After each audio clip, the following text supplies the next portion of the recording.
ipromo le kanjoko bengiyiposte ku-TikTok nayo le comment yami le trendayo lethi ungakhathazeki vele nama ngizwa unjoko umnikazi wengoma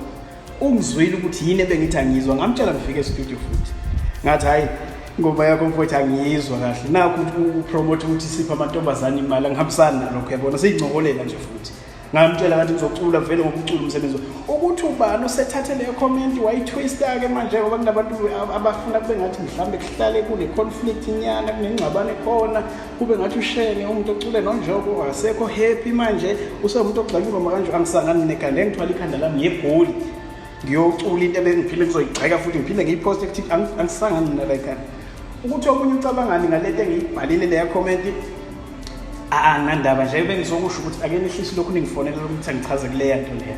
mina bengithi message yengoma engayizwa ukuthi ingoma engahambisani nayo sengiyisusile kodwa ne-comment ngoba yiyo le bingenza ngalala ukungifonela ebusuku la angizoxolisela luthoke Angiyathemba uzwele ngana wethu insizwa uShengo wasehlala Nkosi ingathi iphawula kabanzi malana nodaba olutrendayo enkundleni zokuxhumana la khona kune comment ekade sinanyathola ngohlobo Thiwa uShenge uthi akayizi ingoma kanjoko ke lapha na ke kuzokhumbula ukuthi ke kule ngoma ethi intombazane lapha uyawudlala uCapitec ke engakaphumi kodwa sitrenda ngendlela esibhanga lapha na Thiwa uShenge uthe yena akayizwa sidala uchazele ukuthi ke akayizwa ukuthi ke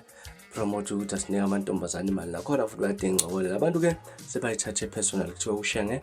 uthi ke akayizwa ingoma kanjoko kungenzeka khona ukungazwani ukuba khona phakathi kwakhe noNjoka mhlawumbe kuthina okwakuphala lo daba ake sihlala no comment section ngizolwa kuvo ngalolu daba from mina sibona inganza ukuthi ngiphuma nje ne kodwa ngikuthembisa unyaba yafuna ezinye indaba elandela ku video